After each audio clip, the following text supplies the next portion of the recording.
is yours as well. Oh, thanks.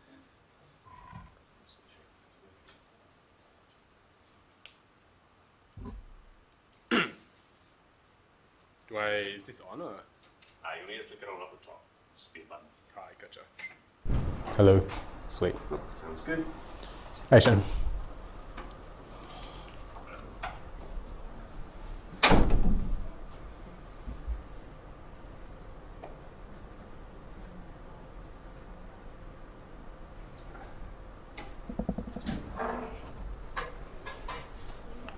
Correct me if I'm wrong, the talks are 15 minutes and then 10 extra minutes after that for questions, is it?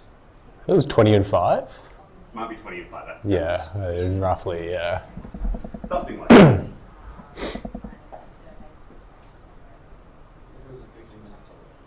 I just remember they're way shorter than you. 10 minutes of questions is probably a bit much.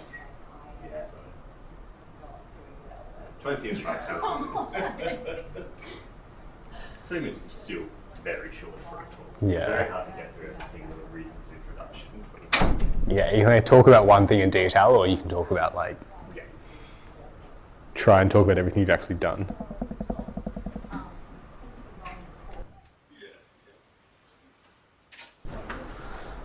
Hi, Michael. How you going?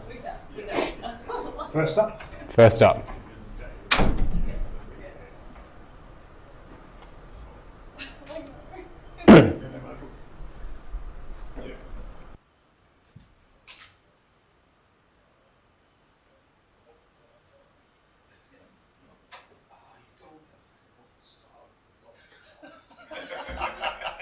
I couldn't find another one that I liked.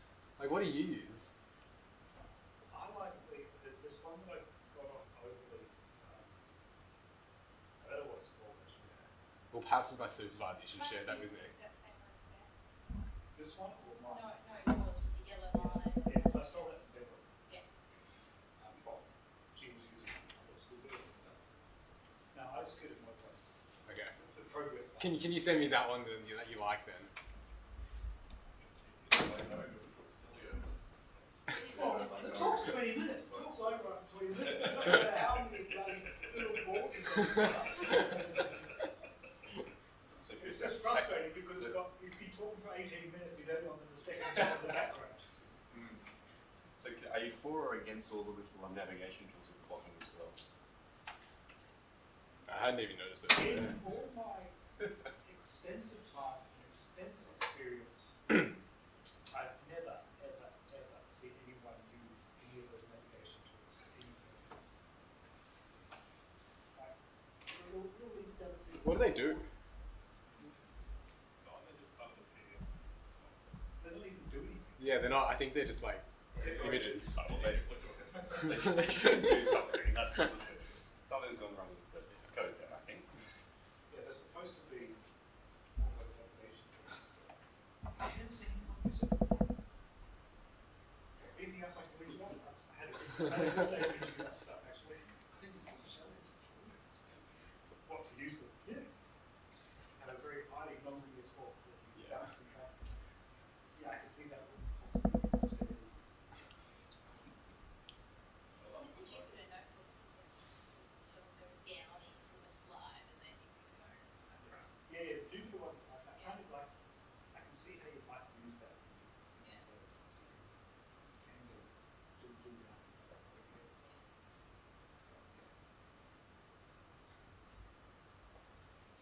So I'll shut up. Still using one of our speakers, but I'm sure he will be here soon. I think we'll make a start. We go for strict timing on 25? So I will have a timer going. I will stop you if you go over 25 minutes, but I'll let you go past 20 in general, just to give you an idea of how long you guys are actually taking to give your talks. Yeah, good feedback in terms of how much too long you are going for. Okay. Sounds good. So in general, for everyone else, these are in preparation for their honours seminars at the end of the semester. The actual talk will be 20 minutes of just speaking and then an extra 5 minutes for questions. We'll pretty much stick to that, and then we'll have another 5 minutes after that to feedback on more style of presentation to kind of help them prepare for that final presentation. Is it a pun in the title? Yeah, I was waiting for someone to comment on how much they liked my title. Thanks, Mike. Alright, so our first speaker today is Jason. He's talking on palaeoclimatology. His supervisor is Michael and Thomas. Mostly Michael for the last semester. I will let you take it away. Thanks, Brandon. Okay. So, palaeoclimatology is the study of the climate from before we could directly measure it using meteorological tools. Scientists in the field use physical records like speleothems, ice cores, and tree rings. We know how these things react to climate events, and we can age them using methods like carbon dating or uranium-thorium dating. And so this lets us get a picture for what the climate was doing 10, 100,000 years ago. It's an interesting and important field to look at because it has implications for our understanding of modern climate dynamics. So we've only been able to measure the climate directly for the past 100 or 200 years really, which is not a long time on a geological or climatological timescale. So if you want to get a real, genuine picture of what the climate does, what its dynamics are, you need to look at longer timescales, and this is what palaeoclimatology lets us do. So our task in this work is to try and answer the question, what were the climate dynamics in northwestern Australia in this time period from 20 to 15,000 years ago? To answer this question, we're going to be looking at data taken from a speleothem in Cape Range National Park, just up on the map there. And this is an interesting question to look at because we know very little actually about the climate in this location and this time period. So our data consists of 15 trace element concentration time series covering this time span of 20 to 15,000 years ago, and they're taken from this speleothem, which I've shown on the right here. Now there are a couple of interesting features about this data. The first is that it has a high temporal resolution, so high in our context meaning monthly. And the other interesting feature of this data is that it captures dust particles. Now dust particles are something that's normally filtered out of speleothem data, but because our data has been taken from a part of the world which is actually quite dusty and quite windy, our thought is that you're going to have a high concentration of dust particles, and you might be able to extract some actual information out of that data. So I'll spend some time talking about that a bit later.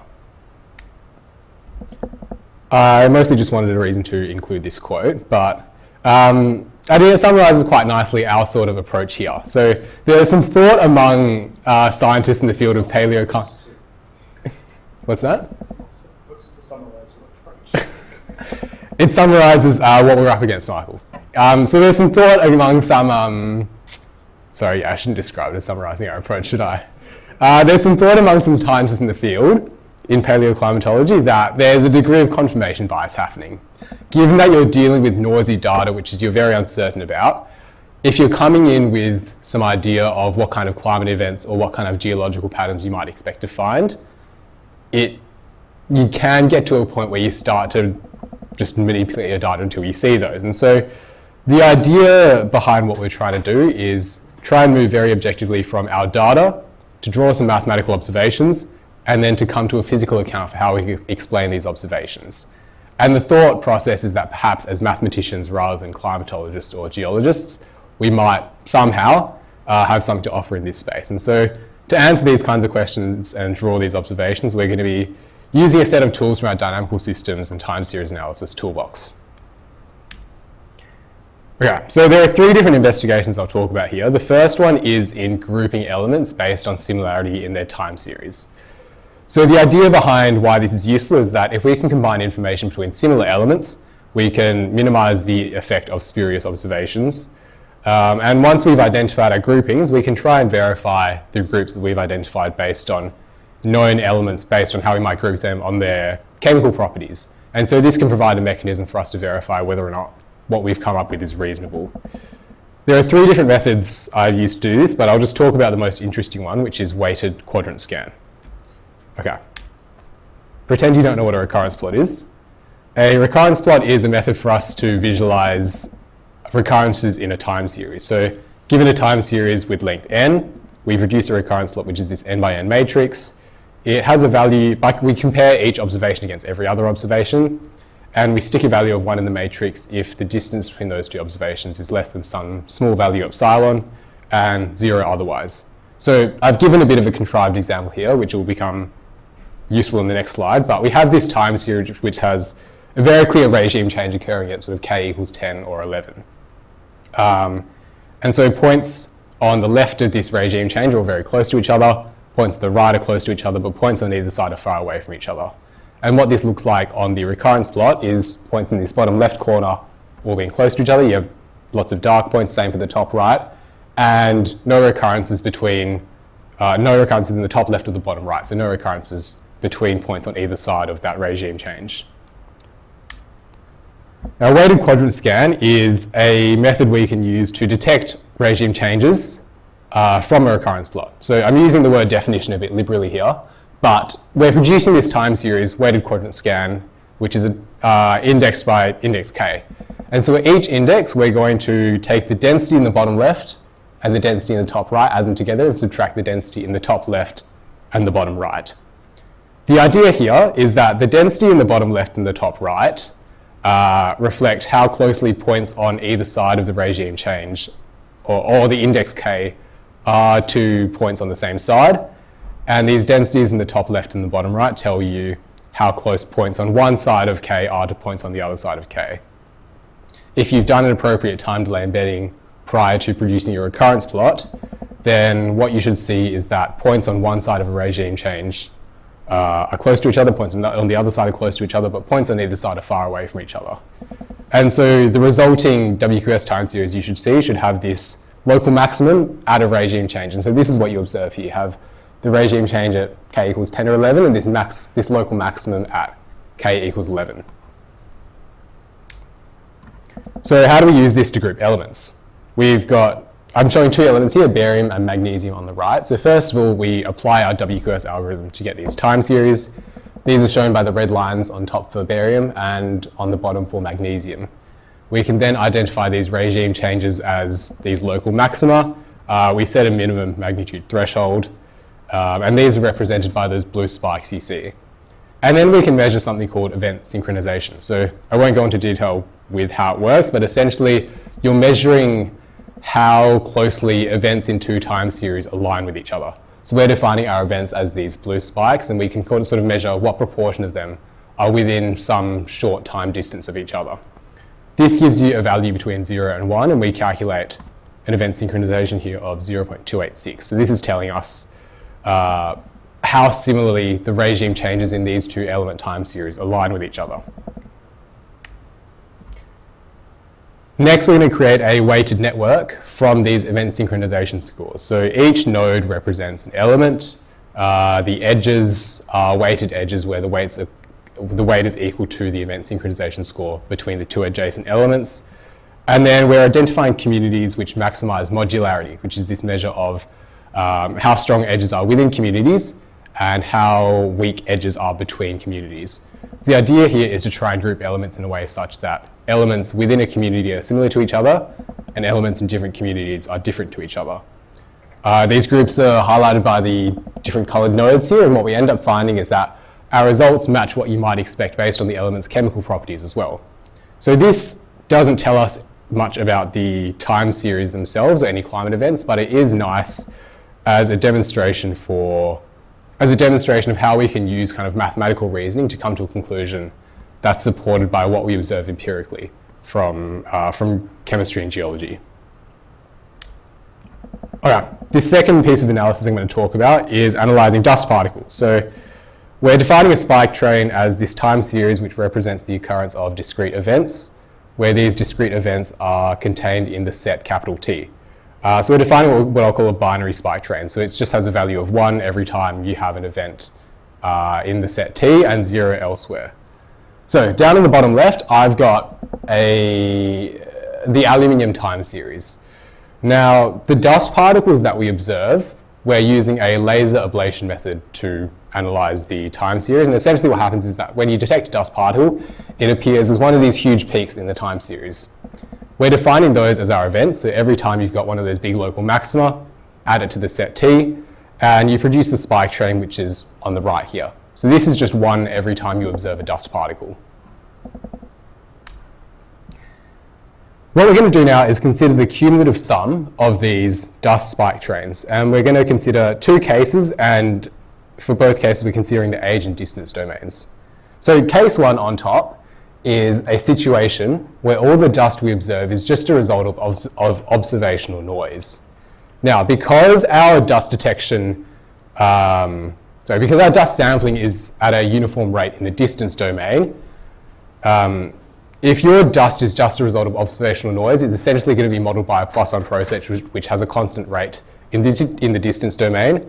And so as a result, your cumulative sum is going to be this straight line in the distance domain. And when you map it to the age domain, you'll get this curvy line, which is due to a nonlinear growth rate or sampling rate of the speleothem. On the other hand, if your dust is due to some stationary climatic process, then what you might expect is to see that dust particles are embedded in the speleothem as a result of a Poisson process which has a constant rate in the time domain. And so you'll see this linear cumulative sum in the age domain, and then this correspondingly curvy shape in the distance domain. So our idea here is to try and find a linear combination of those two curves, where alpha is the proportion of the case 2 kind of constant dynamics that we're taking, and the rest is attributed to noise. And we're going to try and combine those in such a way to develop an optimal model to map the actual cumulative sum of the dust we observe. So on the top, I've got the cumulative sum of the dust spike train for the element boron. Now, this boron spike cumulative sum in the distance domain you'll see is very close to a straight line. So this kind of suggests to us that most of the dust signal in boron can probably be attributed to noise. And so what you find is that if you try and find the optimal value of alpha in which to combine the dynamics and noise cumulative sums, you end up getting a value of alpha equals 0.06, suggesting that something like 94% of your observed signal can be attributed to noise. On the other hand, if we look at something like aluminium, neither of those cumulative sums really look like straight lines, and so it's probably somewhat of a mix between the noise case and the dynamics case. And it turns out that an alpha value of 0.5 is that optimal model. What we end up finding is that if we repeat this process, calculate alpha for every element, you find that aluminium and iron are the only elements where a significant proportion of that cumulative sum can be attributed to dynamics, i.e. with large alpha. And again, this is an encouraging finding. If we consider what dust actually looks like in the Pilbara region, a lot of it is either clay, which is largely made up of aluminium, or iron ore dust, which contains iron ore. So these findings reflect what we might expect, which is that a large proportion of dust in the Pilbara region is made up of either aluminium or iron. So we've got an alpha value, and we're only going to consider aluminium and iron because they're kind of the major components that we found. What we're going to do is we generate Poisson processes for both the noise processes and dynamics processes. We combine them in whatever alpha we've determined for their respective elements. And from these cumulative sums, we can take a gradient essentially to calculate a rate of dust occurrence in a given window. So what I've shown below, in this blue line here is the actual observed dust rate for aluminium. And these red lines show a 99% confidence interval for the dust rates of those Poisson processes. Now, the important thing to recall here is that these Poisson processes were produced assuming stationary dynamics. If you recall, we assumed a Poisson process with a stationary rate in the time domain. And so what we're going to suggest here is that any model failures you observe can therefore be attributed to variable dynamics. So we can do some tests to show that the variation in the blue line outside of those red lines is significant, indicating that there is the presence of some meaningful variable dynamics. So what we're going to suggest is that we take these sections where the blue line pops up above the upper red line as periods where we have extremely high dust rates, and below as where you have extremely low dust rates. So we extract these ages where you have high dust rates, low dust rates, and what we hypothesize is that these high dust rates will correspond with periods where you had particularly high winds or a high frequency of dust storms, or perhaps one large dust storm event. And similarly, when you have a low dust rate, we're proposing that this might indicate low winds or a low frequency of dust storms. Okay, this last piece of analysis I'll talk about is some frequency analysis using the wavelet transform. So, the wavelet is a oscillation that's localized in time with an associated scale and frequency. So, I've shown the real component of the complex Morley wavelet up in the top left. It's this oscillation, it goes to 0 away from t, and I've shown two different values of s here. So as you increase s, you dilate it along the t-axis, and its frequency decreases. If we move to the bottom, when we calculate the wavelet transform for a signal x, what we're doing is we're taking the magnitude of the convolution between x and h. So what happens is, for a given scale s, as we're moving our wavelet h along the signal x, you're getting a picture for how well the frequency of that wavelet fits the function at various times. So for the frequency associated with s, this tells you what the power of that frequency is varying with time. And then we can also vary s to see how well different frequencies fit the function at different times. The end result of this is a spectrogram, which you see on the top right, which shows you power varying with both period, or equivalently frequency, and time. So up on top, we've got our signal x of t, which is this chirp signal with increasing frequency over time. And as we'd like to see, you have this bright region showing where power is concentrated, and that the period where most of the power is concentrated decreases over time. So we performed a wavelet transform on our element time series and get something looking like this. So again, darker areas indicate lower power, lighter areas higher power. This white line is showing the period where our maximum power lies at each age. Now I'll note here that the y-axis here is period in units of samples, and because of the non-uniform sampling rate, you get this kind of peak where the speleothem is growing fastest. So what we'll do is we'll just take that white line and convert the y-axis to be in units of years now, so period in years. This is showing you how the dominant period varies over time. Now the one interesting feature that I want to extract from this, and I'll talk about, is I'm going to propose that there's this decrease in the dominant period at around 19,000 years ago. And this period possibly coincides with an event called the last glacial maximum, which is when ice levels on Earth were at their peak, and after this they started melting more.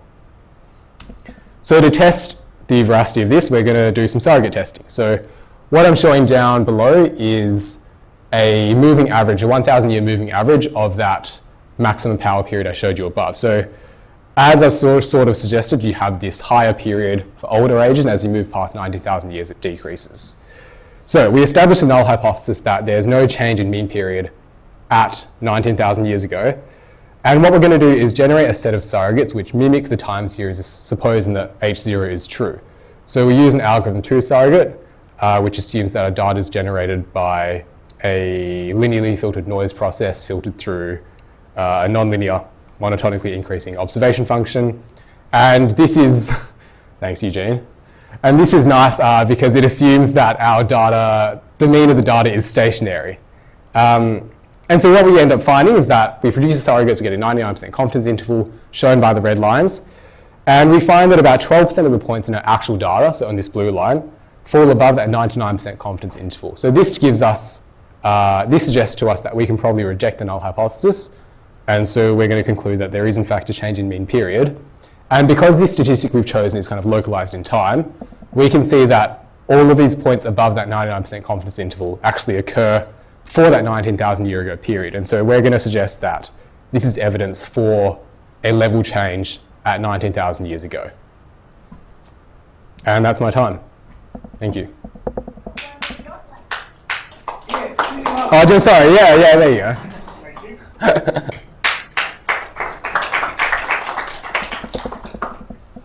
Right. Thanks, Jason. Cool. Have we got any questions on the contents of the talk? We'll give you a chance to pick on these presentations. You look concerned with the cumulative sum, Devon. Just quickly, could we look at the last dot on grouping elements? See how useful the dots, Michael? Yeah, I think Devin's trying to make a point. You've got like an underscore log written after some of them, but not after other ones. Could you tell me what that's about? Sure. So with these, so we have two types of elements. We have dusty and diffusive elements. So Let's see. Doing what David said not to do. Okay, there we go. So aluminium is an example of a dusty element because it contains dust particles and you have these big, huge spikes. If you take away the spikes, what you're left with is a diffusive section. So this is kind of a more smoothly varying, no huge outlier values. Some of the elements are just diffusive, so you don't find the elements in dust particles. And so you don't have these big, huge spikes. It's just that relatively all on the same scale. When we're processing the dusty elements, once we've filtered out these spikes, we apply a element-wise log transformation to them because this helps accentuate some of the variances in the data and helps filter out or limit the impact of some small spikes that you have remaining. So when you see the log and not log differentiated, the log ones are the dusty elements. You may not completely filter. You might have a little tiny dust particles. Yes, exactly. So the idea is that you want to try and mitigate the effect of those by applying a log transformation. Happy to let someone else ask a question, but I've got another question too.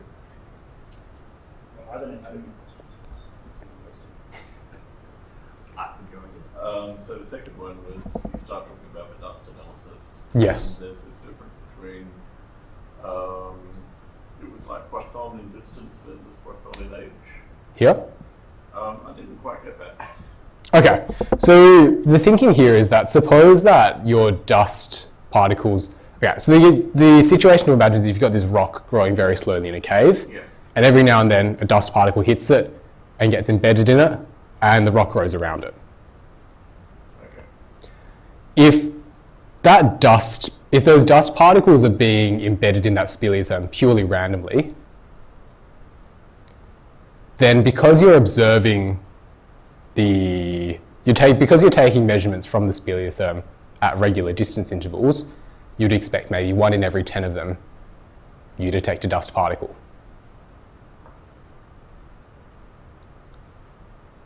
I'd expect it to have to do with how fast it's growing and how much dust there is at the time. So this was something we had a bit of a debate about with one of our geology friends. Right. And the reasoning is sort of that not every single dust particle is actually going to be detected. So there's probably actually a lot more dust particles in this speleothem than you are detecting. Because observationally you only see it if you happen to be late. You're seeing like a tiny little strip, right, where a dust particle might be. So the idea is that if they're occurring purely randomly, then the dust particles that you do observe are just going to be distributed randomly in 1 in every 10, 1 in every 100 observations.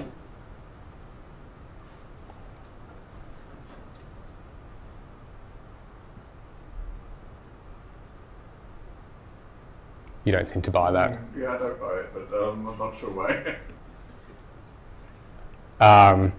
So yeah, I mean, like the idea is that, suppose we accept that, that is the case, then you're going to have a Poisson process which is uniform rate in distance. And so if you're taking a cumulative sum of that spike train, it's going to look like a straight line in the distance domain. That's fair enough. And then you're interested in Poisson in age. You're thinking Yes. about a Poisson process whose range is varying with age, aren't you? Well, Pardon me? you're thinking like a Poisson process whose range is varying with age. Because otherwise there's no signal of interest at all, right? So what do you mean the range varying with? Rate of a Poisson process. No, so here we're considering so the idea here is that if the climate dynamics don't change over time, then you're going to have a Poisson process which has a constant rate in time. Okay. And that's going to give you this straight line. In reality though, yes, you are going to have varying rates with age, right?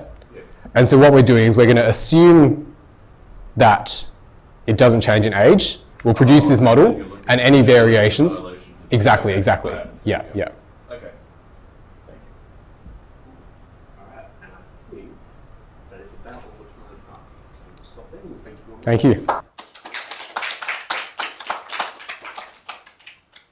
Alright, now we get to pick it up.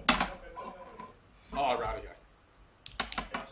Yeah. So, timing wise, that was 18.5 minutes, which is good. Anyone got any comments on the presentation style? I'll change the thing.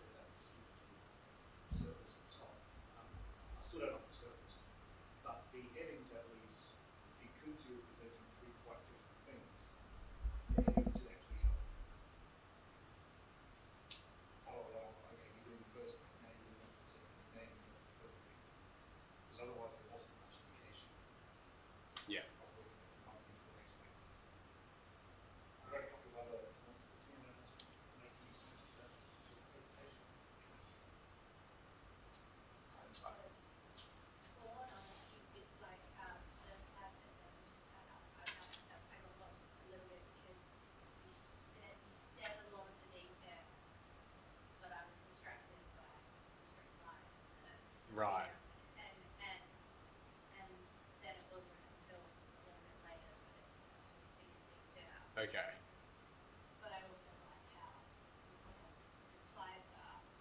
Would you want like writing explaining what each thing is and what point it's making? Like what each figure is and what point it's making?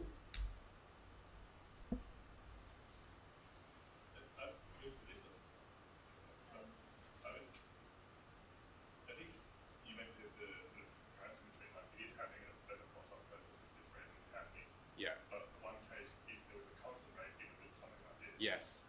If it was changing rates, it would look like this. I think that would be a better way to explain why you might expect two different types of plots. So what? And I didn't quite get it. Okay. Potentially staging the two cases or something would help with the talking people through as well. Yeah. I agree. You're covering a lot of material that you basically already do. Yeah. I mean, I was skipped to the. The detail, you Yeah. follow the surface level of everything. Yeah. And so this in particular is difficult to Yeah. follow for the first time you see it. And must have been like, say the actions then Yeah. time versus space laying down all those things. But You believe it now? I've got to the point where I'll accept it and move on. Okay. The geologists believe it, so. But yeah, so for someone who is maybe doesn't even really know what a speleothem is, Yeah. you just say something about age and distance before you start. Yeah. Okay. Because you haven't really said that. Yeah. You can't expect that the audience actually Yeah. know Yeah. the concept that this is a stalactite growing as one with different thickness for different years. Yeah. And then the whole demonstration basically, which is Tom also putting that on, just needs a bit of a Yeah. explanation. I would tend away from adding too much extra detail because, yeah, it's the minimum for this slide is good for 20-minute talk where you're trying to Yeah. get a lot of information across. But you could do a little bit more. I think Okay. you're right. More of an actual picture of what's here is than actually. Yeah. Okay. Like an image of like how it's growing over time and like some dust particles. And just a little bit about what the analysis looks like. Yeah. So you said laser ablation, but when you're a clarifier of me, we're really looking down. Yeah. Yeah. Things like that. And then it gives you data straight after showing that speleothem as well, which would be handy. Yeah. Like just show a couple of the actual time series. Yeah. So Yeah. Yeah. this is what I'm working with. Yeah. Yeah. And then we're going to hit it with everything Yeah, we're yeah. looking for it to, Yeah. but, you know, Yeah. Yeah. highlighting that there's a whole bunch of different processes now. You've got this time series and I'm going to go through three. Yeah. Sure. Okay. So I did have a question about, sorry for following this. Probably your second little circle, the background section. Second one is. Yeah, you said that this is important and you care about. Did you say why you care about Cape Range National Park? Why? I mean, like, you know, I'm not personally attached to Cape Range National Park. It was the data we had available, but like, it's the fact that we don't know what's happening there at this time period, which I think is the most interesting There's lots part. of other places that we don't know what's happening now. I don't know what's better from those places. Yeah. Well, yeah, so say, yeah, I mean, Maybe it was a little, I found it a little bit distracting to say we don't know what happens here, we actually know what happens here. Yeah. Here, there's lots of places we don't know what's happening there. So it's really just because you've got the data. Yeah. Okay. Fair enough. My other big comment was on the three comments. Sorry, first one, easiest one. Surrogates, it's not a standard thing, so you sort of say Yeah. Okay. basically not a surrogates. Useful word might be bootstrap. Yeah. Which is mostly what statisticians will understand. When you have the wavelets, just to keep the analysts happy, it might be useful to write down the equation for more wavelet. Sure. But you're not using the Mexican hat on the next Yeah, true, actually. I mean, I just picked them all because it looks nice, but yeah. I mean, if you give the equation, Yeah. the other one was more getting the message across. The top left, bottom right, top right, bottom left. Yeah, that one? Yeah, it was a little. You said every, you got all the right words in the right way, but it was pretty hard keeping that right. Also, question on that: are you actually using a weighted quadrant scan or just a regular quadrant scan? Yes, I actually haven't. Yeah, you're right. Actually, I'm using weighted quadrant scan, but I haven't explained fully. Yeah, What was also a little unclear about this one is that I didn't get with are you doing this in a particular window or are you looking at the entire data set out? So yes, that's some of the that's the weighted quadrant scan. So in reality, we're looking at like a window of 100 years or something like that. So do you reckon it'd be better to? Would it be better just to give the full like equation for how you're calculating weighted quadrant scan? Because I was a bit hesitant to that because that's pretty beefy as well, and it's hard to. In Ames paper, there was a nice one where they actually said, all right, I'm looking at the quadrant scan at this point here. Yeah. This is the square I'm weighting highly. These are weighted lowly. Everything else I'm not weighting. Okay. Maybe something like that. Fair enough. Sort of on this similarity point Michael had as well. In this section, there are a couple of terms you kind of use in a throwaway manner, like time delay embedding, which we all understand. Yes. There might be somewhere that maybe not a term you say and then not explain what it is, or if you're actually using it later on. It's kind of an art of chucking into control something that people understand. You've got to make it. You've got to do it in such a way that the rest of the audience ignores it. Yeah. It Okay. doesn't get fixated on it. Yeah. Surrogates is a little bit confusing for me because it's like right at the middle. Yeah. Surrogates. And that's it. Like, The time delay embedding sort of like. well, that's it. Like, if it was just this audience, it would probably be fine because it's recurrence plot stuff. We're expecting time delay embeddings, and we kind of know what it is. But it's something that if you throw within there, other people in different groups might not necessarily get it. So I've got one for each camp, so I guess the example time series that you shift the dynamics that you're trying to capture with the recurrence plot. Yeah, I haven't. Embed that. No, so I mean, like, So, yeah. You're sort of not quite satisfying either camp Yeah. when you go and say things like time delay embedding and Yeah. you're actually doing it. You know? I would stick with your one D example where you're not embedded. Yeah. Simply say that you can and do use this in higher dimensions. Yes. Okay. And there, anyone who knows what time embedding is, knows what you mean. Yeah. Anyone who doesn't, has got a pretty good idea what high dimensions means. Yeah. High dimensions make sense. Sure, How yeah. you get there is a problem person. Yeah. Because the scale case is really simplistic. It's a pretty complicated method to just threshold the data. I also think it's sort of okay to talk about time delay embedding because you learned about it in your honours unit, which a big chunk of the honours students would have taken. Yeah. So there might be some professors who don't quite know what it is, but the vast majority of the audience should, and the kids should know what it is because you learned about it Yeah, in well, uni. there's some professors who are good for homomorphism and non-orders. And not because we're going to. I don't know what's up with those words, man. I was just making a connection. In the interest of getting through the other two speakers, we might have to end it there. Sure. All right. One more time. Yes. Why did you go to make like a smooth wavelet over something Nation setup. whatever that captures the discontinuous changes? Pretty sure the name is not. That's hard to prove, right?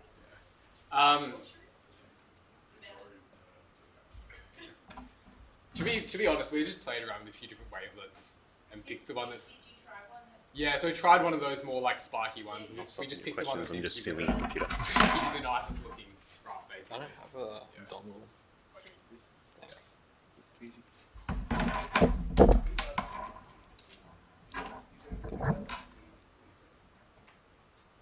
I assume you were going to go out then. Yeah, that's right. Yeah, it was ambitious. Well, keep things moving.